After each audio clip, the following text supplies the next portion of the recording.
ಸ್ನೇಹಿತರೆ, ಮೀಡಿಯಾ ಮಾಸ್ಟರ್ಸ್ಗೆ ಸ್ವಾಗತ ಸುಸ್ವಾಗತ.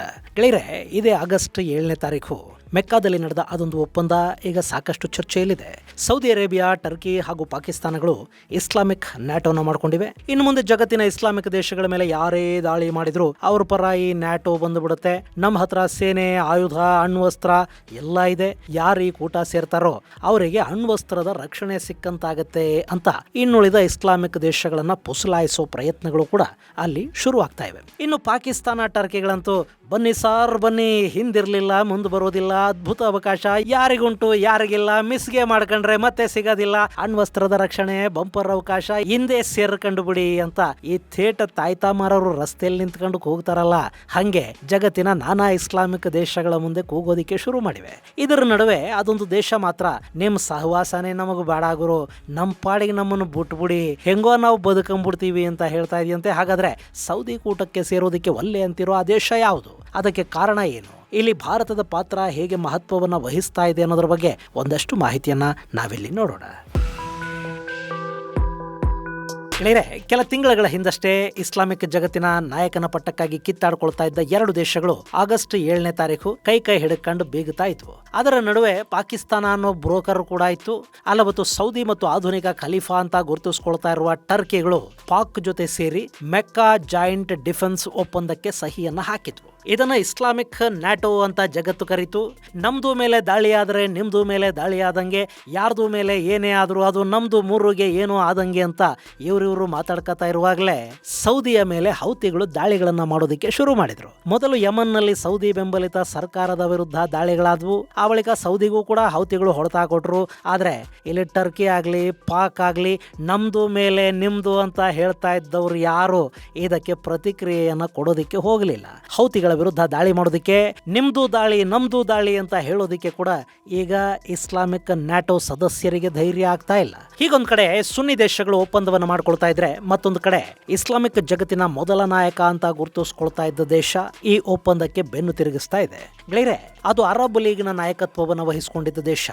ಇಸ್ರೇಲ್ ವಿರುದ್ಧ ಸಾಲು ಸಾಲು ಯುದ್ಧಗಳನ್ನು ಮಾಡಿದ್ದ, ಇಸ್ರೇಲಿನ ಜೊತೆ ಕ್ಯಾಂಪ್ ಡೇವಿಡ್ ಒಪ್ಪಂದವನ್ನು ಮಾಡಿಕೊಂಡು ಆ ಬಳಿಕ ಮೊಟ್ಟ ಮೊದಲ ಬಾರಿಗೆ ಇಸ್ರೇಲ್ ಸಾರ್ವಭೌಮತ್ವವನ್ನ ಗೌರವಿಸಿದ ಕಾರಣಕ್ಕೆ ಅರಬ್ ಲೀಗ್ನಿಂದ ಹೊರ ಹಾಕಿಸ್ಕೊಂಡ ದೇಶ ಅದು. ಇವತ್ತಿಗೂ ಕೂಡ ಇಸ್ರೇಲ್ ಜೊತೆ ಉತ್ತಮ ಬಾಂಧವ್ಯವನ್ನ ಅವರು ಇಟ್ಟುಕೊಂಡಿದ್ದಾರೆ. ಅರಬ್ ಜಗತ್ತಿನ ತಂಟೆಗೆ ಹೋಗದೆ ಕೇವಲ ಮಧ್ಯಸ್ಥಿಕೆದಾರನಾಗಿ ಮಾತ್ರ ಅವರು ತಮ್ಮ ಕೆಲಸವನ್ನು ಮಾಡ್ತಾ ಇದ್ದಾರೆ. ಆ ದೇಶ ಬೇರೆ ಯಾವುದೂ ಅಲ್ಲ, ಅದು ಈಜಿಪ್ಟ್. ಇಲ್ಲಿ ಈಜಿಪ್ಟ್ನ ವಿಷಯ ಯಾಕೆ ಬಂತು ಅನ್ನೋದನ್ನ ನೋಡಿದ್ರೆ, ಈಜಿಪ್ಟ್ ಅರಬ್ ಜಗತ್ತಿನ ಬಲಿಷ್ಠ ದೇಶಗಳ ಪೈಕಿ ಒಂದು. ಹಾಗೆ ಅತಿ ದೊಡ್ಡ ಮುಸ್ಲಿಂ ದೇಶಗಳ ಪೈಕಿ ಈಜಿಪ್ಟ್ ಕೂಡ ಸ್ಥಾನವನ್ನು ಪಡ್ಕೊಂಡಿದೆ. ಸುಮಾರು 10,10,000 ಚದರ ಕಿಲೋಮೀಟರ್ಗೂ ಹೆಚ್ಚು ವಿಸ್ತೀರ್ಣವನ್ನ ಹೊಂದಿರುವ ಈಜಿಪ್ಟ್ ಆಫ್ರಿಕಾ ಮತ್ತು ಏಷ್ಯಾಗಳಲ್ಲಿ ಹರಡಿಕೊಂಡಿದೆ. ಹಾಗೆ ಇಲ್ಲಿ ಸರಿಸುಮಾರು 10 ಕೋಟಿಯಷ್ಟು ಜನಸಂಖ್ಯೆ ಇದೆ. ಜಾಗತಿಕವಾಗಿ ಅತಿ ಹೆಚ್ಚು ಜನಸಂಖ್ಯೆಯನ್ನ ಹೊಂದಿರುವ 15ನೇ ದೇಶ ಅನ್ನಿಸ್ಕೊಳ್ಳುತ್ತೆ ಈಜಿಪ್ಟ್. ಇಲ್ಲಿರೋ ಒಟ್ಟು ಜನಸಂಖ್ಯೆ ಪೈಕಿ 85ರಿಂದ 90ರಷ್ಟು ಮುಸ್ಲಿಮರಿದ್ದಾರೆ. ಹಾಗೆ 10ರಿಂದ 15ರಷ್ಟು ಕ್ರೈಸ್ತರು ಕೂಡ ಅಲ್ಲಿದ್ದಾರೆ. ಅರಬ್ ಜಗತ್ತಲ್ಲಿ ಅತಿ ಹೆಚ್ಚು ಜನಸಂಖ್ಯೆಯನ್ನು ಹೊಂದಿರುವ ದೇಶ ಈ ಈಜಿಪ್ಟ್ ಆಗಿದ್ರೆ, ಜಗತ್ತಲ್ಲೇ ಅತಿ ಹೆಚ್ಚು ಮುಸ್ಲಿಮರನ್ನ ಹೊಂದಿರುವ ದೇಶಗಳ ಪಟ್ಟಿಲಿ ಇದು 6ನೇ ಸ್ಥಾನದಲ್ಲಿದೆ. ಹೀಗಾಗಿ ಈಜಿಪ್ಟ್ ಅನ್ನೋದು ಇಸ್ಲಾಮಿಕ್ ಜಗತ್ತಿನ ಅತ್ಯಂತ ಬಲಿಷ್ಠ ಪ್ಲೇಯರ್ ಆಗಿ ಗುರುತಿಸಿಕೊಳ್ಳುತ್ತೆ. ಅದರಲ್ಲೂ ಈಜಿಪ್ಟ್ ಅಲ್ಲಿರೋ 85ರಿಂದ 90ರಷ್ಟು ಮುಸ್ಲಿಮರ ಪೈಕಿ ಬಹುತೇಕರು ಸುನ್ನಿ ಮುಸ್ಲಿಮರೇ ಆಗಿದ್ದಾರೆ. ಇನ್ನು ಈಜಿಪ್ಟ್ ಭೌಗೋಳಿಕವಾಗಿ ಕೂಡ ಅತ್ಯಂತ ಮಹತ್ವದ ಸ್ಥಾನವನ್ನು ಪಡ್ಕೊಂಡಿದೆ. ಪಶ್ಚಿಮದ ಜಗತ್ತಿಗೆ ಪೂರ್ವದ ದೇಶಗಳ ಜೊತೆ ಸಂಪರ್ಕವನ್ನ ಕಲ್ಪಿಸೋದಿಕ್ಕೆ ಬೇಕಾಗಿರುವ ಸುಯೆಜ್ ಕೆನಾಲ್ ಮೇಲೆ ಈಜಿಪ್ಟ್ನ ಹಿಡಿತಾ ಇದೆ. ಇಂಥ ಈಜಿಪ್ಟ್ ಸಾಕಷ್ಟು ದಶಕಗಳ ಕಾಲ ಅರಬ್ ಜಗತ್ತನ್ನು ಮುನ್ನಡೆಸಿತ್ತು. ಆದರೆ ಈಗ ಪರಿಸ್ಥಿತಿ ಬದಲಾಗಿದೆ. ಈಜಿಪ್ಟ್ಗೆ ಇಸ್ಲಾಂಗಿಂತಲೂ ಹೆಚ್ಚಾಗಿ ಅಭಿವೃದ್ಧಿ, ಆರ್ಥಿಕ ಸದೃಢತೆ, ವ್ಯಾಪಾರ ವ್ಯವಹಾರಗಳು ಮುಖ್ಯ ಅನ್ನಿಸ್ಕೊಳ್ತಾ ಇವೆ. ಹೀಗಾಗಿ ಈಜಿಪ್ಟ್ ಈ ಇಸ್ಲಾಮಿಕ್ ನ್ಯಾಟೋನ ಸೇರೋದಕ್ಕೆ ಸಿದ್ಧ ಇಲ್ಲ. ಇಲ್ಲಿ ಈಜಿಪ್ಟ್ನ ಈ ನಿರ್ಧಾರದ ಹಿಂದೆ 3 ಪ್ರಮುಖ ಕಾರಣಗಳಿವೆ. ಅದರಲ್ಲಿ ಮೊದಲನೆಯದು ಇಸ್ರೇಲ್.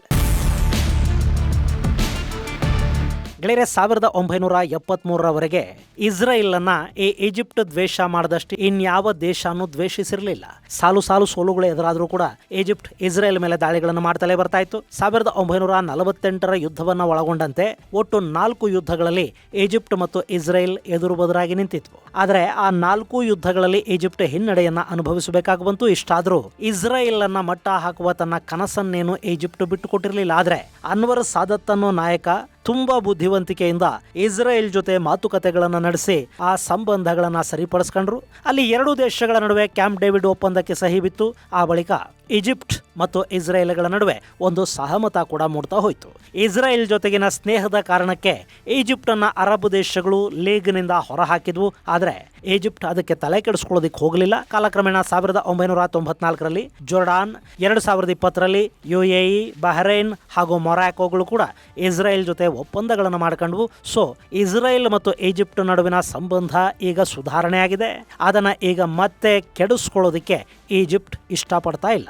ಒಂದು ವೇಳೆ ಈ ಇಸ್ಲಾಮಿಕ್ ನ್ಯಾಟೋ ಕೂಟ ಏನಾದರೂ ನಾಳೆ ಇಸ್ರೇಲ್ ವಿರುದ್ಧ ಯುದ್ಧಕ್ಕೆ ನಿಂತರೆ, ಇಸ್ರೇಲ್ ಮೇಲೆ ದಾಳಿ ಮಾಡೋರ ಬೆಂಬಲಕ್ಕೆ ನಿಂತರೂ ಕೂಡ ಅಲ್ಲಿ ಈಜಿಪ್ಟ್ ಮತ್ತು ಇಸ್ರೇಲ್ ನಡುವೆ ಮನಸ್ತಾಪಗಳು ಶುರುವಾಗುತ್ತವೆ. ಹಾಗೇನಾದರೂ ಆದರೆ ಇಸ್ರೇಲ್ ಜೊತೆ ಗಡಿಯನ್ನ ಹಂಚಿಕೊಳ್ಳುವ ಈಜಿಪ್ಟ್ ತಕ್ಷಣ ಸಮಸ್ಯೆಗೆ ತುತ್ತಾಗಬೇಕಾದ ಸಂದರ್ಭ ನಿರ್ಮಾಣ ಆಗುತ್ತೆ.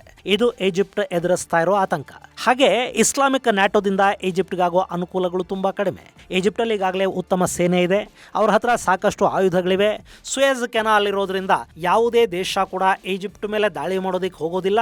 ಜಗತ್ತಿನ ನಾನಾ ದೇಶಗಳ ಜೊತೆ ಈ ಕೆನಾಲ್ ಕಾರಣದಿಂದ ಈಜಿಪ್ಟ್ ಅತ್ಯುತ್ತಮ ಸಂಬಂಧಗಳನ್ನು ಇಟ್ಟುಕೊಂಡಿದೆ. ಸುಯೆಜ್ ಕೆನಾಲ್ ಈಜಿಪ್ಟ್ಗೆ ಸಾಕಷ್ಟು ಆದಾಯವನ್ನು ತಂದು ಕೊಡ್ತಾ ಇದೆ. ಸೊ ಶಾಂತವಾಗಿರುವ ಈಜಿಪ್ಟ್ ಸುಖ ಸುಮ್ಮನೆ ನ್ಯಾಟೋಗೆ ಸೇರಿ ಯಾರದ್ದೋ ಮಹತ್ವಾಕಾಂಕ್ಷೆಗೆ ಇಸ್ರೇಲ್ ಅನ್ನ ಕೆಣಕಿಕೊಳ್ಳೋದಿಕ್ಕೆ ಸಿದ್ಧ ಇಲ್ಲ. ಇನ್ನು ಎರಡನೇ ಕಾರಣ UAE. ಈ ಇಸ್ಲಾಮಿಕ್ ಕೂಟ ಇದೆಯಲ್ಲ, ಇದರಲ್ಲಿ ಭಾಗಿಯಾಗಲೇಬೇಕಾಗಿದ್ದ ದೇಶ ಅಂದ್ರೆ ಅದು UAE. ಆದ್ರೆ ಸೌದಿ ಅರೇಬಿಯಾ ಮತ್ತು UAE ನಡುವಿನ ಸಣ್ಣ ವಿರಸ ಇಸ್ಲಾಮಿಕ್ ನ್ಯಾಟೋದಿಂದ UAE ದೂರ ಉಳಿಯೋ ಹಾಗೆ ಮಾಡಿದೆ. ಒಂದ್ ವೇಳೆ ಈಜಿಪ್ಟ್ ಏನಾದರೂ ಈ ಇಸ್ಲಾಮಿಕ್ ನ್ಯಾಟೋ ಹೋಗ್ಬಿಟ್ರೆ ಅಲ್ಲಿ UAE ಮತ್ತು ಈಜಿಪ್ಟ್ ನಡುವಿನ ಸಂಬಂಧ ಹಾಳಾಗುತ್ತೆ. ಈ ಎರಡೂ ದೇಶಗಳ ನಡುವೆ ರಕ್ಷಣಾ ಒಪ್ಪಂದಗಳಿವೆ. ಇಲ್ಲಿ ಈಜಿಪ್ಟ್ ಪಾಕಿಸ್ತಾನದ ಹಾಗೆ ಕಣ್ಣಿಗೆ ಮಣ್ಣೆರಚೋ ಕೆಲಸ ಮಾಡ್ತಾ ಇಲ್ಲ. ಯಾವಾಗ ಇರಾನ್ UAE ಮೇಲೆ ದಾಳಿಗಳನ್ನು ಮಾಡ್ತೋ ಆ ಕ್ಷಣದಲ್ಲೇ ಈಜಿಪ್ಟ್ ತನ್ನ ರಫೇಲ್ ಜೆಟ್ಗಳನ್ನ UAEಗೆ ಕಳುಹಿಸಿಕೊಡ್ತು. ಹಾಗೂ ಸಂಭಾವ್ಯ ದಾಳಿಗಳನ್ನ ಎದುರಿಸೋದಕ್ಕೆ ಈಜಿಪ್ಟ್ನ ವಾಯುಪಡೆ ಕೂಡ ಸನ್ನದ್ಧವಾಗಿತ್ತು. ಅಷ್ಟರ ಮಟ್ಟಿಗೆ UAE ಜೊತೆ ಈಜಿಪ್ಟ್ನ ಬಾಂಧವ್ಯಗಳಿವೆ. ಇದನ್ನು ಕೆಡಿಸ್ಕೊಳ್ಳೋದಕ್ಕೆ, ಕಳ್ಕೊಳ್ಳೋದಕ್ಕೆ ಈಜಿಪ್ಟ್ ಸಿದ್ಧ ಇಲ್ಲ. ಇನ್ನು ಮೂರನೆಯ ಕಾರಣ ಭಾರತ. ಗೆಳೆಯರೆ, ಇಲ್ಲಿ ಇಸ್ಲಾಮಿಕ ಕೂಟದಲ್ಲಿ ಸೌದಿ ಅರೇಬಿಯಾನ ಬಿಟ್ರೆ ಇನ್ನೆರಡು ದೇಶಗಳಿವೆ ನೋಡಿ, ಅವು ಭಾರತದ ವಿರೋಧಿ ದೇಶಗಳು ಅಂತಲೇ ಗುರುತಿಸ್ಕೊಳ್ಳುತ್ತವೆ. ಟರ್ಕಿ ಮತ್ತು ಪಾಕ್ ಭಾರತದ ವಿರುದ್ಧ ಮಸಲತ್ತುಗಳನ್ನು ಮಾಡ್ತಲೇ ಇರುತ್ತವೆ. ಹೀಗಾಗಿ ಈ ಎರಡೂ ದೇಶಗಳ ಮೇಲೆ ಭಾರತಕ್ಕೊಂದು ಸಿಟ್ಟಿದೆ. ಆದರೆ ಈಜಿಪ್ಟ್ ಮತ್ತು ಭಾರತದ ನಡುವಿನ ಸಂಬಂಧ ತುಂಬಾ ಚೆನ್ನಾಗಿದೆ. ಈ ಎರಡೂ ದೇಶಗಳ ನಡುವೆ ಪ್ರತಿ ವರ್ಷ ಸುಮಾರು $6.5 ಬಿಲಿಯನ್ ವ್ಯಾಪಾರ ವಹಿವಾಟುಗಳು ನಡೀತಾ ಇವೆ. ಈಜಿಪ್ಟ್ಗೆ ಭಾರತದ ಪೆಟ್ರೋಕೆಮಿಕಲ್ಸ್, ಎಂಜಿನಿಯರಿಂಗ್ ಗೂಡ್ಸ್, ಕಾಟನ್, ಮಾಂಸ, ಮೆಡಿಸನ್ಗಳು ಮುಖ್ಯವಾಗಿ ಎಕ್ಸ್ಪೋರ್ಟ್ ಆಗುತ್ತವೆ.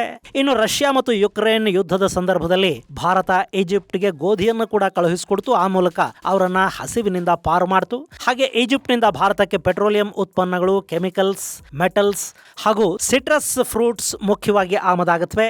ಇದರ ನಡುವೆ ಭಾರತದ ಸುಮಾರು 700ಕ್ಕೂ ಹೆಚ್ಚು ಕಂಪನಿಗಳು ಈಜಿಪ್ಟ್ ಅಲ್ಲಿ ಕೆಲಸ ಮಾಡ್ತಾ ಇವೆ. 70ಕ್ಕೂ ಹೆಚ್ಚು ವಿವಿಧ ವಲಯಗಳಲ್ಲಿ ಸ್ಥಳೀಯವಾಗಿ ಸರಿಸುಮಾರು 40,000 ಉದ್ಯೋಗ ಅವಕಾಶಗಳನ್ನ ಈ ಭಾರತದ ಕಂಪನಿಗಳು ಈಜಿಪ್ಟ್ ಅಲ್ಲಿ ಕಲ್ಪಿಸಿಕೊಟ್ಟಿವೆ. ಸೊ ಭಾರತ ಮತ್ತು ಈಜಿಪ್ಟ್ ನಡುವೆ ಅತ್ಯುತ್ತಮ ಸಂಬಂಧಗಳಿದ್ದು ಈಜಿಪ್ಟ್ನ ಆರ್ಥಿಕತೆಯ ಅಭಿವೃದ್ಧಿಗೆ ಭಾರತದ ಕೊಡುಗೆ ಕೂಡ ಇದೆ.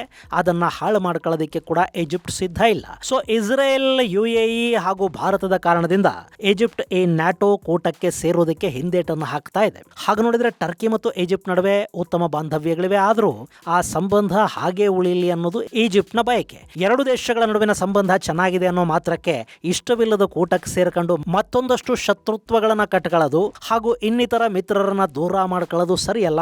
ಹೀಗಾಗಿ ಈ ಇಸ್ಲಾಮಿಕ್ ನ್ಯಾಟೋ ಒಪ್ಪಂದದಿಂದ ಈಜಿಪ್ಟ್ ಬಹುತೇಕ ದೂರಾನೇ ಉಳ್ಕೊಂಡಿದೆ. ಆದ್ರೆ ನಾಳೆ ಕೂಡ ಈಜಿಪ್ಟ್ ಹೀಗೆ ಇರಬೇಕು ಅಂತಾಗ್ಲಿ, ಇರುತ್ತೆ ಅಂತಾಗ್ಲಿ ಅಲ್ಲ. ನಾಳೆ ಈಜಿಪ್ಟ್ನ ನಾಯಕತ್ವ ಬದಲಾಗಿ ಅವರು ಇಸ್ಲಾಮಿಕ್ ಬ್ರದರ್ಹುಡ್ ಅನ್ನೋ ಮದವನ್ನ ಮತ್ತೆ ತಲೆಗೇರಿಸ್ಕೊಂಡು ಈ ಕೂಟವನ್ನ ಸೇರಿದ್ರೆ ಅಚ್ಚರಿನೂ ಪಡಬೇಕಿಲ್ಲ.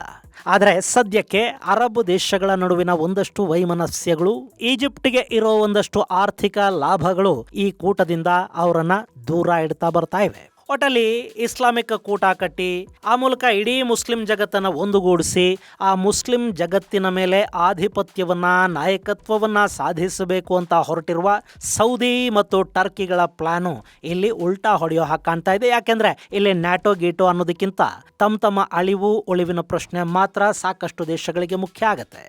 ಇದು ಗೆಳೆಯರೆ ಇಸ್ಲಾಮಿಕ್ ನ್ಯಾಟೋ ಕೂಟದಿಂದ ಈಜಿಪ್ಟ್ ಹೊರಗುಳಿಯಲಿದೆ ಅನ್ನೋದರ ಕುರಿತಾದ ಮತ್ತು ಅದಕ್ಕೆ ಕಾರಣವಾಗುವ ಅಂಶಗಳ ಕುರಿತಾದ ಒಂದಷ್ಟು ಮಾಹಿತಿ. ಮುಂದಿನ ಸಂಚಿಕೆಯಲ್ಲಿ ಮತ್ತಷ್ಟು ವಿಶೇಷಗಳ ಜೊತೆ ಮತ್ತೆ ಭೇಟಿಯಾಗೋಣ. ಅಲ್ಲಿವರೆಗೆ ಜೈ ಹಿಂದ್, ಜೈ ಕರ್ನಾಟಕ.